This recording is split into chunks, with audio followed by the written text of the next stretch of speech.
Ferrand vous invite au cœur de l'histoire sur Europe 1. Films, séries télé, expositions, livres divers, Churchill est à la mode plus d'un demi-siècle après sa mort. Et Franck Ferrand a quelques idées sur les raisons de ce succès. Bonjour Franck. Bonjour Anissa, bonjour à tous. J'arrive de Londres pour tout vous dire, voilà. Mes idées se sont encore renforcées. Nous en parlions tout à l'heure chez Mathieu Noël. En ces temps de demi-mesure et de demi-parole, Churchill incarne aux yeux du monde, et notamment aux yeux des jeunes générations qui en voudraient davantage, la force d'un dirigeant plein de convictions, plein d'énergie. Béatrix Delaunoy vient de consacrer un bel album à Sir Winston. Ça s'appelle « Moi, Winston Churchill » chez Talandier. Béatrix est notre invitée cet après-midi. Et nous irons aussi nous promener chez les Churchill à Chartwell avec Lorena Martin. Et à la fin de l'émission, vous reviendrez, c'est une tradition maintenant comme tous les lundis, sur les origines d'une vieille expression. Aujourd'hui, la formule « an de grâce » pour dater un événement. Pour le moment, nous partons, si vous le voulez bien, pour l'an de grâce 1945 et revivons les 2 dernières décennies de la grande carrière du grand Winston. Et c'est déjà le bout du tunnel, ou plutôt, c'est enfin le bout du tunnel. En ce printemps 1945, la Seconde Guerre mondiale touche à sa fin, du moins en Europe. Pour le Royaume-Uni, c'est un soulagement immense. En première ligne pendant tout le conflit, les Anglais ont payé un lourd tribut. Le pays est exsangue, les villes délabrées, la population épuisée, mais la nation est victorieuse, et cette réussite, les Britanniques savent bien qu'ils la doivent en partie à la solidité d'un homme, leur Premier ministre conservateur, Winston Churchill. Son intelligence, son talent oratoire absolument incroyable, avec un esprit d'à propos dont nous aurons tout à l'heure l'occasion de reparler, son opiniâtreté, sa ténacité ont fait merveille pour que son pays, même au plus bas, continue de croire en lui-même. Mais la fin du conflit mondial signifie aussi la remise en cause de l'union nationale. Évidemment, il s'agissait de s'unir pour aider le Royaume-Uni à s'en sortir en temps de guerre. Et maintenant, la guerre n'est plus là. Quand les travaillistes décident de mettre un terme, de nouvelles élections sont fixées le 5 juillet 1945. La vie politique britannique reprend donc son cours normal. Les travaillistes sont sortis de l'Union nationale. Voilà. Et c'est la campagne électorale qui commence. On pourrait penser que pour le héros Churchill, la victoire dans les urnes va être naturellement la victoire qui succède à celle du champ de bataille. Eh bien, en réalité, les choses sont infiniment plus compliquées. Le contexte est tendu. N'oubliez pas le rationnement, bien entendu, que nous connaissions, nous, de ce côté de la Manche, mais qui était au moins aussi fort de l'autre côté. Difficultés quotidiennes, donc, pour la population, problèmes multiples qui ont été mis sous le boisseau pendant plus de 5 ans, inconnu du nouvel équilibre mondial.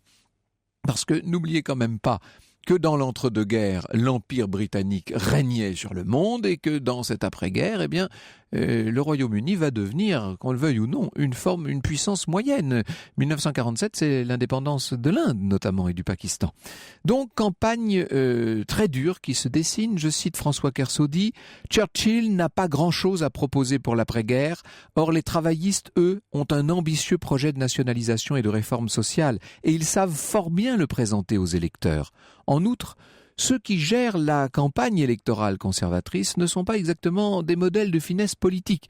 Et le premier discours électoral du Premier ministre, au cours duquel il accuse le Labour de vouloir instaurer un État totalitaire, une dictature rouge et même une sorte de Gestapo, ce sont les mots même employés par Churchill, ce discours est très mal reçu dans le pays. Churchill a cru d'une certaine manière qu'il était encore en guerre et n'a pas compris qu'il fallait changer de ton et de style. Il a presque 71 ans, il a été soumis à un rythme absolument effréné. On n'imagine pas ce que ça a été pour cet homme, bien entendu, de mener quasiment, de conduire en tout cas le camp des Alliés. Il est épuisé et néanmoins, il est toujours aussi combatif, presque un peu trop combatif, et ça ressort dans ses discours. Après le vote de début juillet, il faut attendre de longs jours pour arriver à comptabiliser tous les bulletins. Les élections se sont faites dans de mauvaises conditions. Et lorsque tombent les résultats, ils sont implacables. Avec presque 2 fois plus de sièges au Parlement, les travaillistes écrasent littéralement les conservateurs. Vous imaginez la surprise pour Churchill qui est complètement suffoqué, dépité. Clémentine, sa femme, nous racontait Philippe Alexandre et Béatrix de L'aulnoy dans un précédent ouvrage, Clémentine, qui le voit effondré, déclare « Winston, c'est peut-être une bénédiction cachée ». Il grommelle « Pour le moment, elle est à coup sûr bien cachée ». Churchill cède donc la place de Premier ministre à son rival travailliste, Attlee, qu'il a tellement critiqué, dont il s'est tellement moqué au moment de quitter Downing Street. Il écrit sur le livre d'or le mot latin « finis », la fin.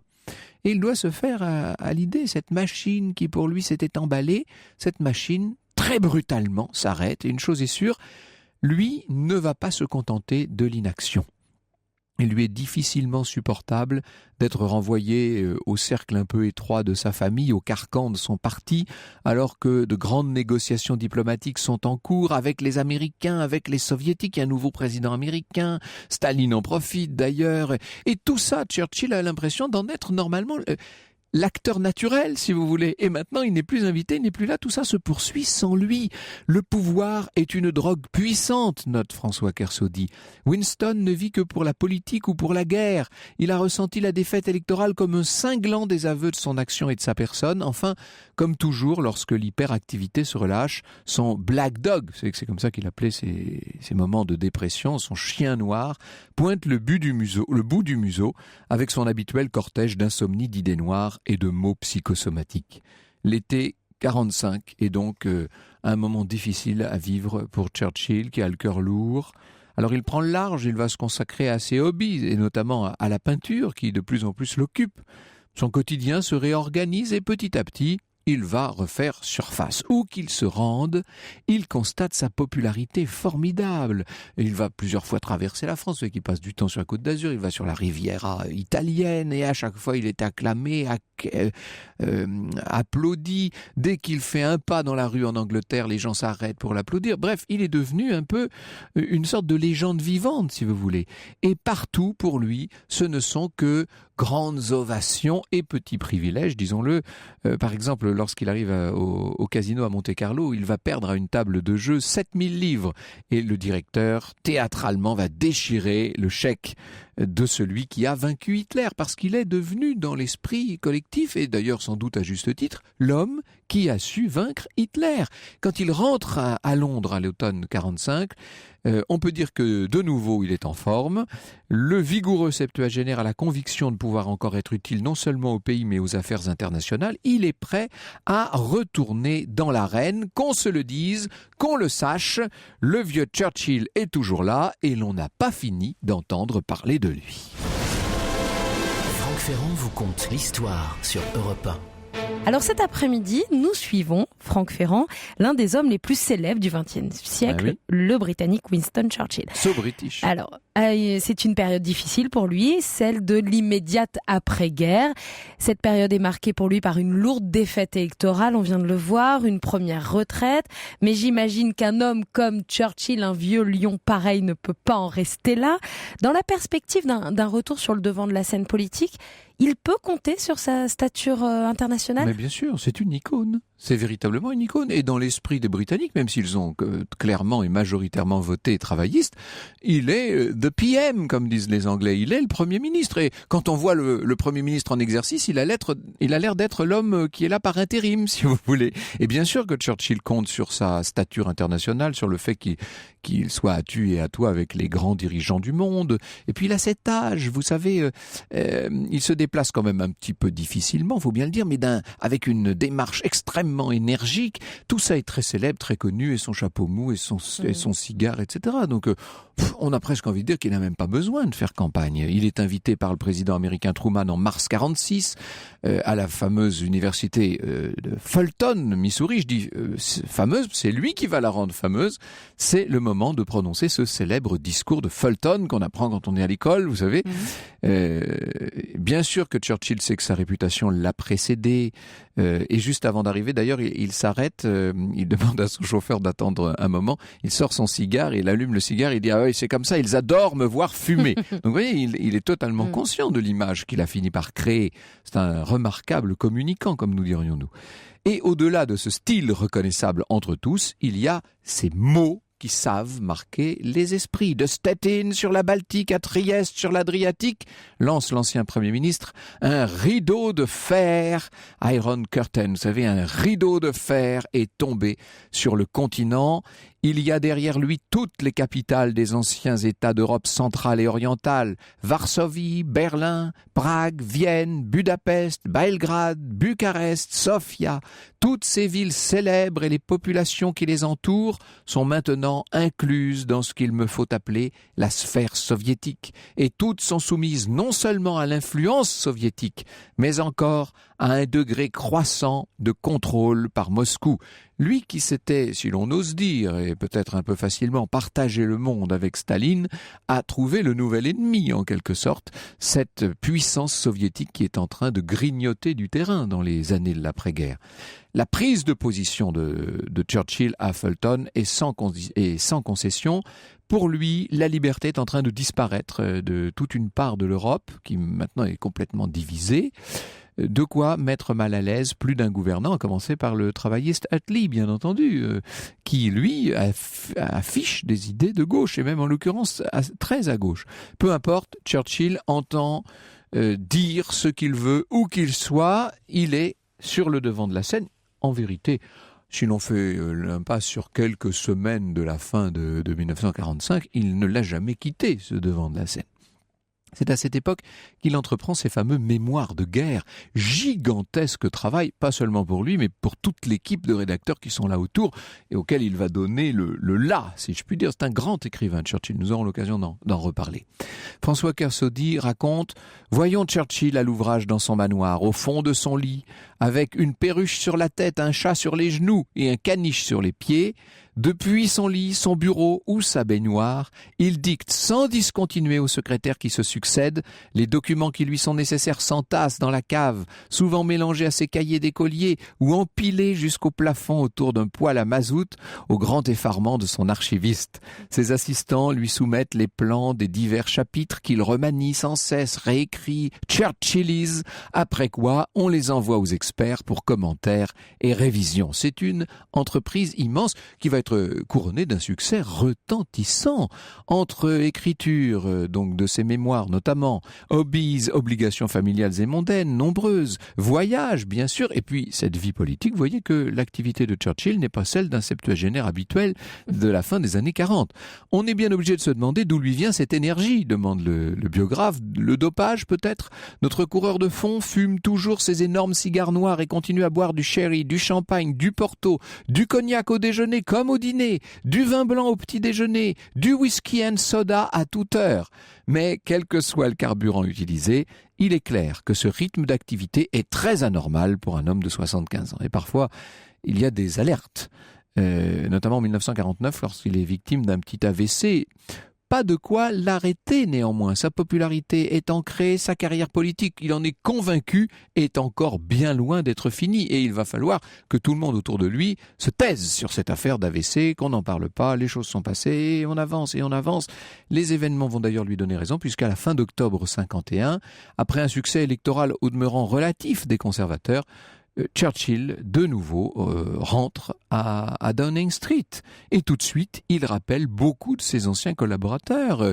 On voit se reconstituer les équipes de l'époque de la guerre, ce qui forcément n'a pas très bonne presse d'ailleurs. Les qualités intellectuelles de Churchill sont incontestablement toujours là, et ses qualités oratoires. Néanmoins, le temps aurait tendance à jouer en sa défaveur. Le monde a changé.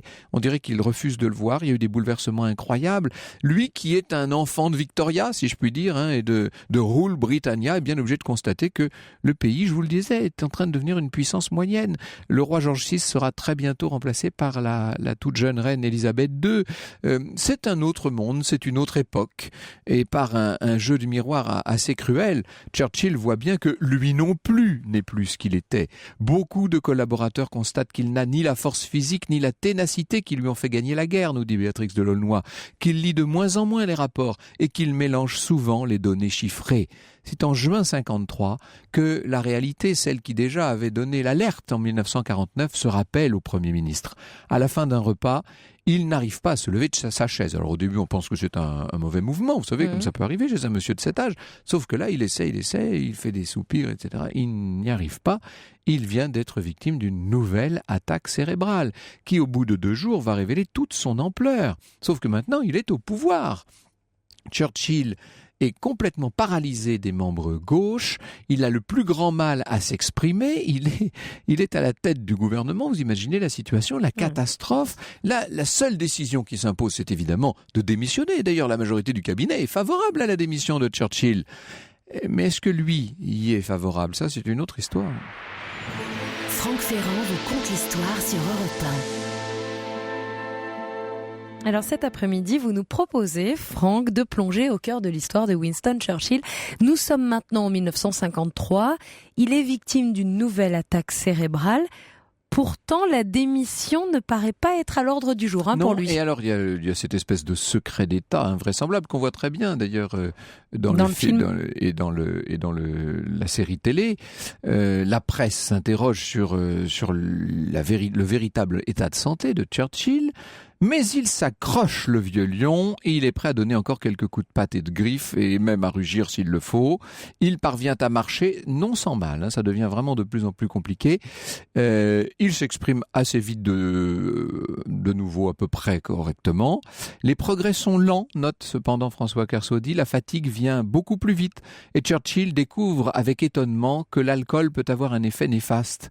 N'étant pas homme à reculer devant les mesures énergiques, il déclare à son médecin « J'essaie de réduire ma consommation d'alcool. J'ai déjà renoncé au cognac, je l'ai remplacé par du Cointreau. » Surtout, Churchill a les yeux rivés. Il y a toujours une part très importante d'humour. Le personnage fait énormément d'humour en permanence. Vous savez qu'il y a des livres entiers maintenant qui sont des recueils des citations de Churchill. Ouais. D'ailleurs, lui-même disait, c'est très bien de lire des recueils de citations. Si vous arrivez à engraver votre mémoire, vous aurez de bonnes pensées.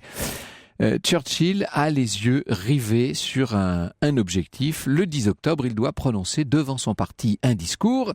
Et pour lui, là, ça va être le test, si l'on peut dire. Tout le monde est là, qui surveille. Un test qui va l'aider d'une certaine manière à se remettre en selle. Et le jour fatidique, il est bien là, impressionnant. Et pendant près d'1 heure, il démontre à son auditoire qu'il n'a rien perdu de sa pugnacité. Il va de nouveau falloir compter avec lui. Je ne suis pas persuadé qu'au sommet du parti Tory, on soit ravi de la nouvelle. Parce qu'il y en a quand même qui commencent à ronger leurs freins là dans l'entourage. Le jour fatidique, donc, il a réussi son coup, si je puis dire.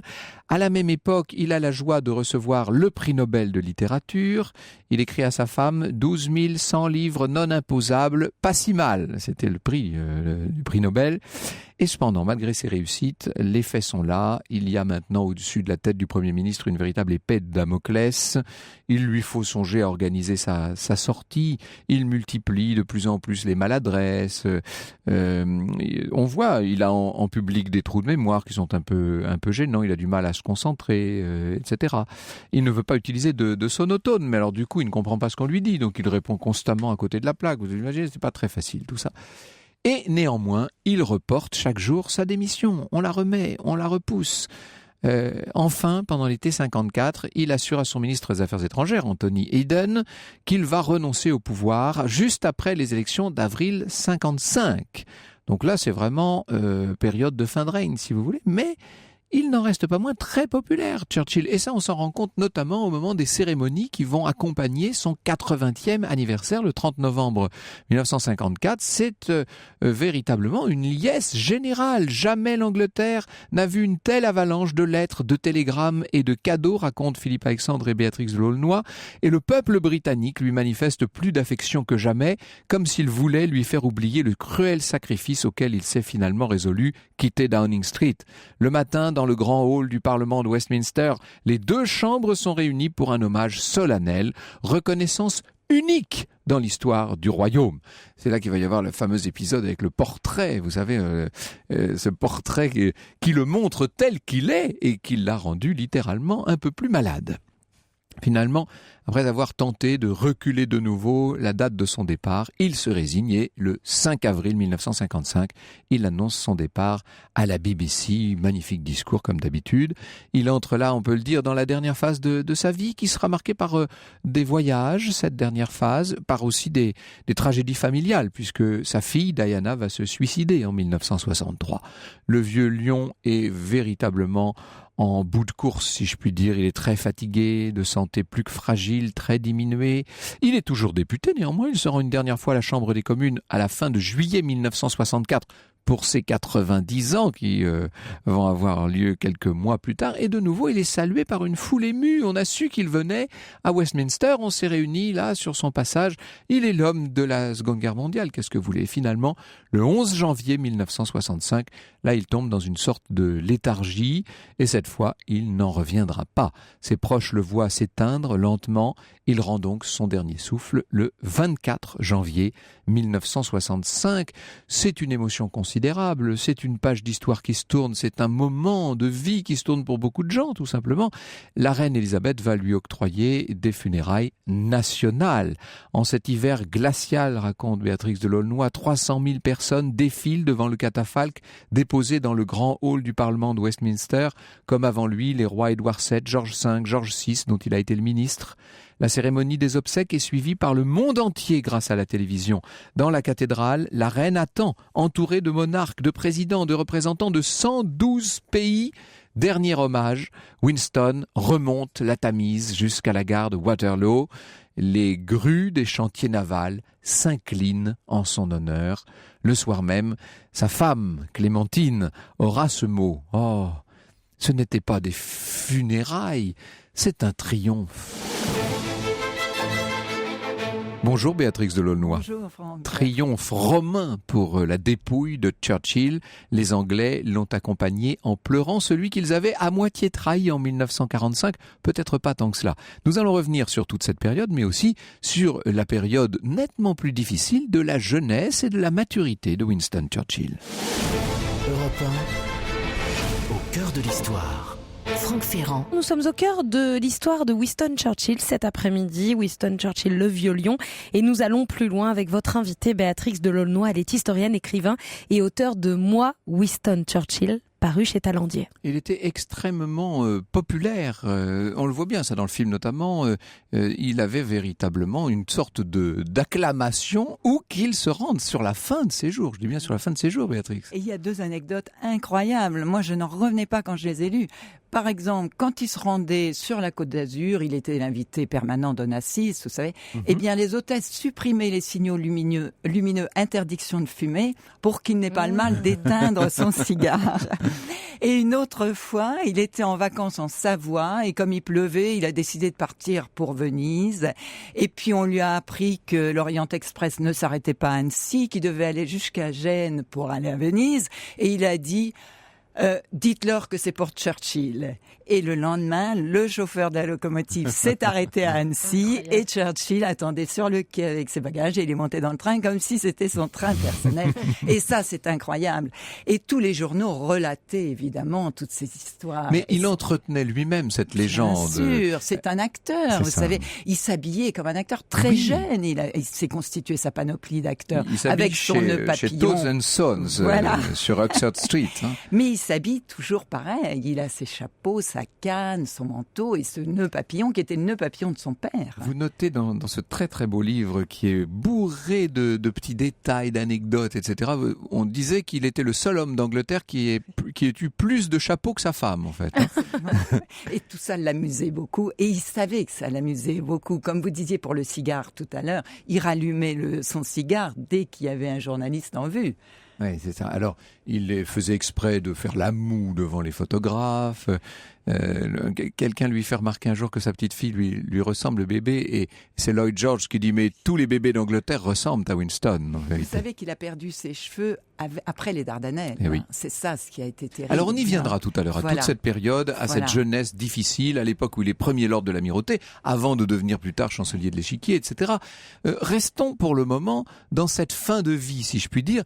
Il restait aux yeux non seulement des Anglais, enfin des Britanniques, mais du monde entier, l'homme de la Seconde Seconde Guerre mondiale, bien entendu. Sûr. Il a perdu les élections, mais il était l'homme qui avait gagné Hitler, le seul qui s'était opposé à Hitler. Et on le voit très bien dans le film qui vient de sortir. Toute l'Angleterre était encore contre, et c'est par ses discours qu'il a emmené tout le monde, qu'il a emmené l'île entière, le Commonwealth. Et finalement, après son premier discours, il est rentré chez lui.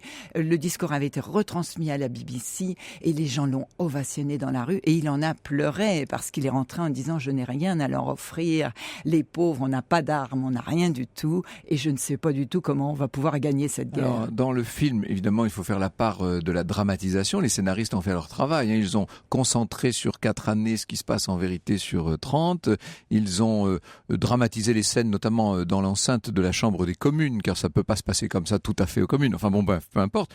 Toujours est-il qu'il y a quand même, chez Churchill, un sens aigu de la mise en scène. Ça, c'est incontestable et ça fait le bonheur de tout le monde, même des auteurs d'ouvrages, n'est-ce pas, Béatrice Delournois? On compte pas le nombre de livres qui sortent. Il y a eu sur pas mal de Churchill. Churchill récemment. Alors donc dans la série The Crown, c'est John Lithgow qui joue un Churchill un peu bizarre, entre nous soit dit, qui est pas tout à fait. En revanche, le contexte, si je puis dire, le décor, la façon d'être, etc., sont à mon avis plus justes que dans le film Les Heures sombres, où Gary Oldman en revanche est un Churchill merveilleux.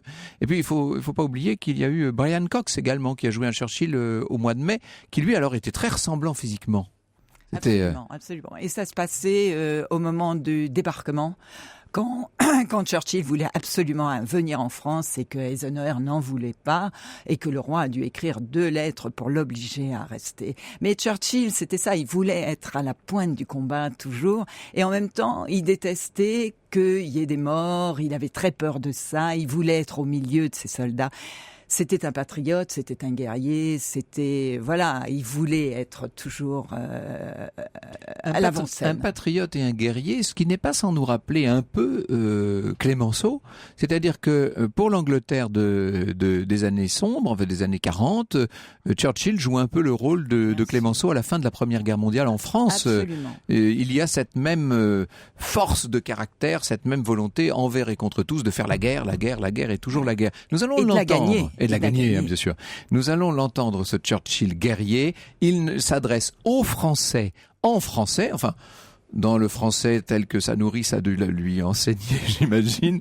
Pas tout à fait, il faut pas être trop exigeant, mais enfin, vous verrez, il fait de beaux efforts. On est évidemment sur l'antenne de la BBC au tout début de l'année 19... Non, c'est d'ailleurs, j'allais dire au début de l'année 41, non, on est au mois de juin 1940, si je ne m'abuse. C'est moi, Churchill, qui vous parle. Ici, dans cette ville de Londres, que Herr Hitler prétend réduire en cendres et que ses avions bombardent en ce moment, nos gens tiennent bon. Notre Royal Air Force a fait plus que de tenir tête à l'ennemi. Nous attendons l'invasion, promise souvent et de longue date. Les poissons aussi. Allons, bonne nuit. Dormez bien. Rassemblez vos forces pour l'aube, car l'aube viendra. Elle se lèvera, brillante pour les braves, douce pour les fidèles qui auront souffert, glorieuse sur les tombeaux des héros. Vive la France! Et vive aussi le soulèvement des braves gens de tous les pays qui cherchent leur patrimoine perdu et marchent vers les temps meilleurs. Churchill a soutenu le général de Gaulle, en tout cas la France libre pendant la période de la Seconde Guerre mondiale, envers et contre tout, y compris contre les Américains, disons les choses. Ça ne s'est pas passé toujours très facilement. De Gaulle avait un immense respect pour Churchill. Il assistera d'ailleurs à ses obsèques en 1965. Et cependant, il avait toujours une petite dent contre un Premier ministre accusé de l'avoir un peu maltraité ou tenu à l'écart d'un certain nombre d'opérations. Vous savez, le problème, c'est que Roosevelt haïssait de Gaulle. Gaulle et que Churchill avait besoin de Roosevelt. Et donc il était bien obligé de faire la part des choses et que quand il disait nous choisirons toujours le grand large, c'est parce que l'Angleterre avait besoin des États-Unis à cette époque-là, bien sûr. Et puis il était en train de travailler sur un livre, Les peuples de langue anglaise. C'était très important pour lui cette communauté de langue et dans ses discours d'ailleurs, il s'en inspirait beaucoup. Il s'inspire puisque Kennedy a dit, il a mis en marche la langue anglaise pour entraîner l'Angleterre à se battre contre Hitler. Et dans ses discours, il s'inspirait aussi de Shakespeare, des saintes écritures qui sont très importantes en Angleterre. Tous ces discours, il ne faudrait pas croire, sous prétexte qu'il y a eu quelques discours absolument magnifiques, célèbres, que tous étaient des chefs-d'œuvre, entre nous soit dit. Quand on reprend les archives, il y a des discours plus ratés, si je puis dire. Oui. Il y a de tout. Mais en tout cas, il y a toujours cette espèce de volonté de parler franchement, d'imager la pensée. Et de dire parfois des choses difficiles. On cite toujours, et même jusqu'à plus soif, cette fameuse « je n'ai à vous offrir que du sang et des larmes ». Mais c'est vrai que c'est peut-être ce que notre classe politique aujourd'hui a le plus grand mal à faire. Et c'est pour ça que notamment les plus jeunes se tournent vers Churchill. C'était l'époque où on parlait clairement aux gens, en fait. Exactement. Et il tenait ça de son père, qui était un très très brillant orateur. Parce que Churchill, il faut le dire, n'était pas un brillant orateur né. C'était un grand écrivain, mais il travaillait beaucoup ses discours.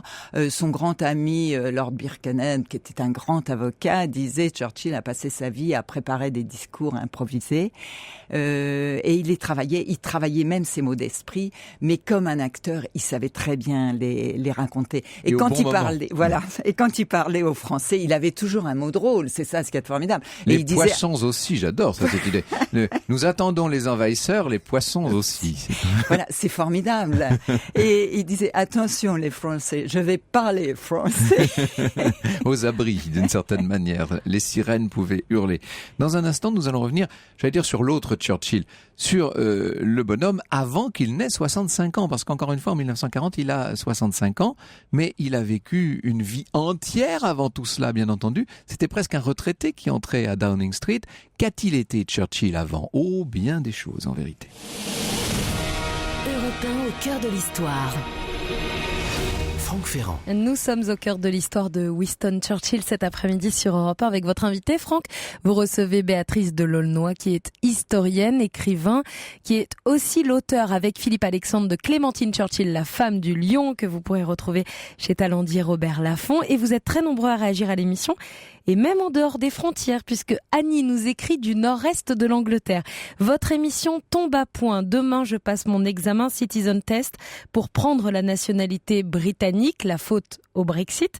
Suite à mes révisions, je voudrais ajouter que Sir Churchill a été élu par le public en 2002, homme le plus important de toute l'histoire britannique. Merci à toute l'équipe pour votre émission. Bonne chance pour votre examen, chère Annie. Je sais que mon cousin l'a passé et obtenu la semaine dernière. Ah bah félicitations. J'ai maintenant un cousin qui est franco-britannique. C'est vrai que ce Brexit est en train de changer la vie de pas mal de familles.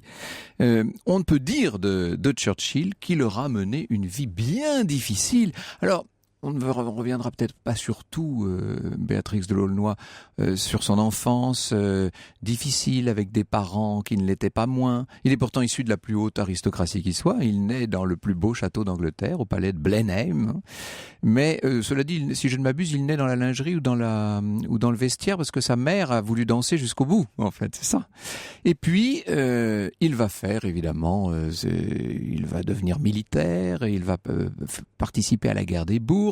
Il se lance assez tôt dans la politique sur les traces de son père. Oui.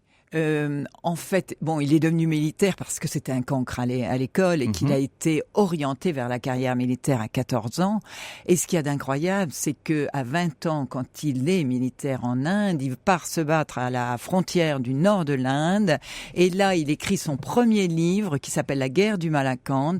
Et ce livre se révèle prodigieux, avec un talent d'écriture formidable, avec une vision tellement forte que le Premier ministre le fera venir et lui dira j'en ai plus appris dans ce livre qu'avec tous les rapports du Parlement et du gouvernement.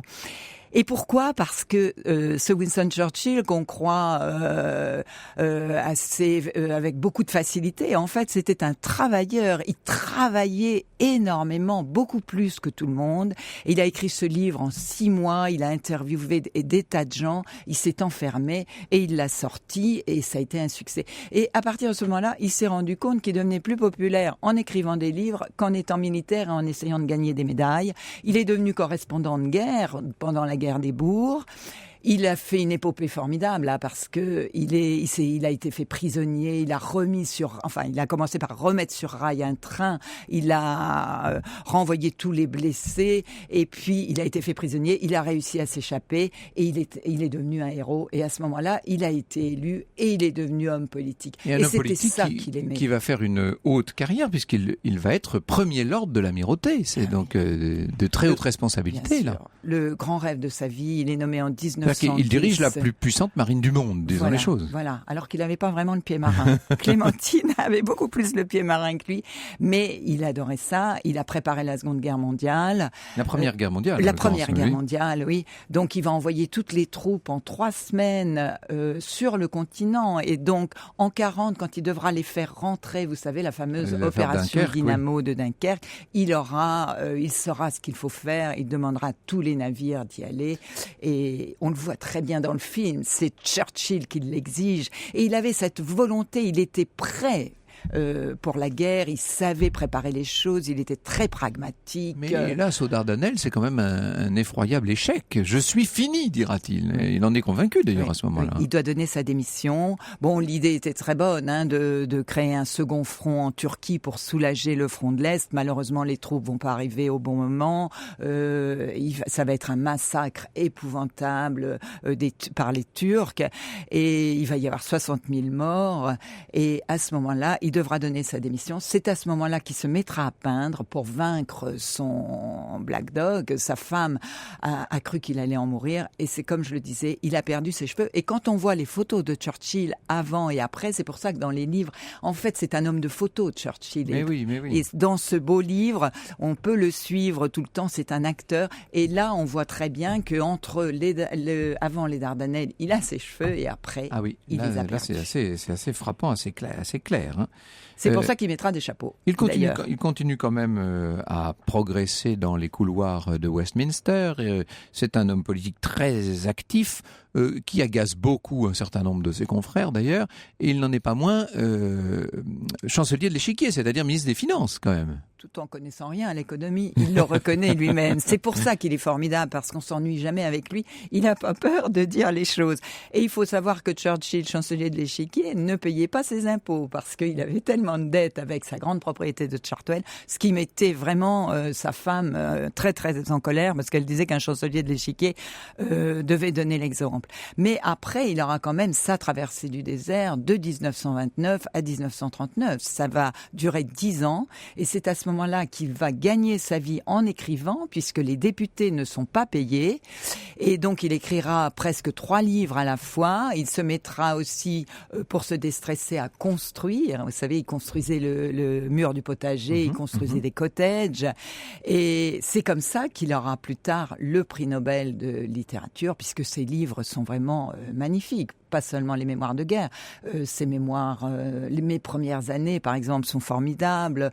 Les grands Victoriens, c'est un livre formidable aussi. Il y a des pages d'anthologie remarquables. Oui, voilà, sur Clémenceau, sur Foch, il sait très bien. C'est quand même une vie de difficultés et d'échecs. D'ailleurs, il disait le succès, c'est d'aller d'échec en échec sans perdre son enthousiasme. Mais c'est formidable. Et il ajoutait, grand connaisseur de la vie politique, on ne peut être tué qu'une fois au combat, mais souvent en politique. On meurt un certain nombre de fois. Il a constamment ressuscité de ses cendres, en quelque sorte. Mais ce qui est formidable, c'est qu'il arrive donc à Downing Street, il a 60 ans, plus de 65 ans presque.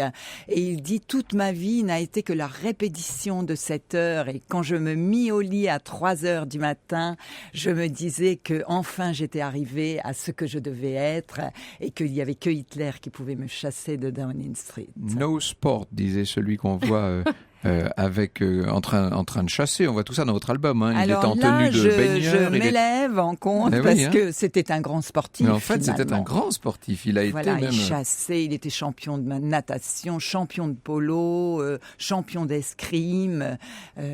Oui, c'était un grand sportif. Ne jamais rester debout quand on peut s'asseoir, ne jamais rester assis quand on peut se coucher, dit-il. Mais ce qui n'est pas vrai puisqu'il passe son temps à marcher, lui d'ailleurs. Oui, mais il est beaucoup aussi dans son lit. Et c'est vrai que Churchill, c'est une leçon de vie. Et c'est vrai qu'on ne s'ennuie jamais avec lui. Et c'est pour ça qu'il est devenu cette icône mondiale qu'il est aujourd'hui. C'est à cause de cet humour, de ses extravagances, de sa passion pour l'alcool. Les gens adorent. Moi, Winston Churchill, de Béatrix Delaulnoy, avec énormément de photographies, de documents, de choses, c'est passionnant. C'est chez Talandier. Vous parliez à l'instant de Chartwell, qui est sa demeure, sa maison avec Clémentine. Nous y allons dans un instant en compagnie de Lorena Martin. Europe 1, au cœur de l'histoire. Franck Ferrand.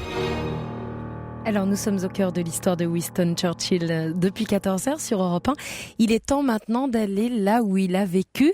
On part dans le Kent, Franck, avec Lorena Martin. Et oui, nous allons à Westerham, dans le Kent, à la demeure de Chartwell, domaine, devrais-je dire. Le domaine de Chartwell, qui était le refuge bien-aimé de Winston Churchill. On connaît sa formule, une journée loin de Chartwell est une journée perdue.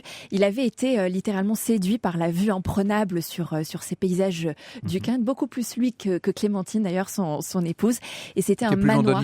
Oui, c'était un manoir victorien en briques rouges, situé sur les hauteurs, entouré de prairies en contrebas. C'est vraiment l'Angleterre telle qu'on se l'imagine et telle qu'on la rêve, entre vallées et lacs. C'est un domaine de plus de 30 hectares. C'était vraiment une grande exploitation avec des terres cultivées, une laiterie, un potager, une roseraie, un étang. Et Churchill l'acquiert en septembre 1922 et sa famille s'y installe 2 ans après. Donc après la Première Guerre mondiale et avant qu'il ne soit chancelier de l'échiquier. Ça tombait pile au bon moment, si je puis dire. Hein. Et entre-temps, Churchill y a fait de gros travaux d'aménagement, très onéreux, il faut bien le dire.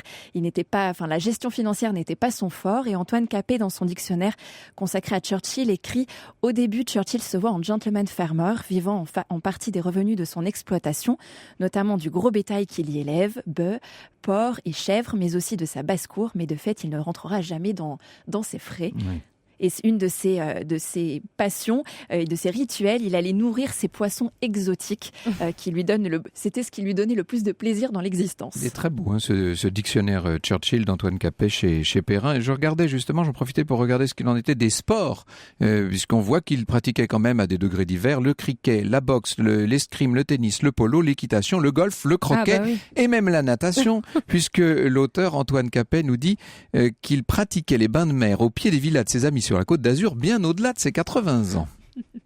Et donc, ce domaine, Churchill va y consacrer beaucoup de son temps, notamment et de ses finances, puisqu'il fait d'énormes travaux. Et en 1947, ces finances sont tellement basses que Churchill est contraint de vendre. Et pour qu'il continue à vivre à Chartwell, un groupe de généreux donateurs rachète discrètement la maison. À sa mort, le domaine est ouvert au public. Et aujourd'hui, donc, c'est une sorte de musée, mais qui n'est pas du tout figé, où on sent vraiment cette intimité de Churchill. Il faut absolument s'y rendre. Merci beaucoup, Lorena. Europe 1, au cœur de l'histoire. Retour aux origines. Alors, chaque jour en fin d'émission, vous nous proposez les origines d'une expression, d'une tradition. Aujourd'hui, c'est une expression et c'est l'an de grâce. Alors, d'où vient cette expression ? C'est l'équivalent français de l'anno domini latin. Vous savez, ça veut dire une année de l'ère chrétienne. Alors, est-ce que cet an de grâce signifie qu'il s'agissait d'un sursis par rapport à cet apocalypse annoncé, n'est-ce pas ? Et que depuis l'an 1000, puisque quand 1000 ans seront accomplis, Satan sera relâché de sa prison, n'est-ce pas ? Est-ce que depuis l'an 1000, on considérait qu'on était en sursis, ou tout simplement qu'on était dans une époque de grâce, puisque dans une époque d'ère de l'incarnation, de grâce chrétienne, je pencherai pour ma part plutôt pour la deuxième solution. Au cœur de l'histoire sur Europe 1.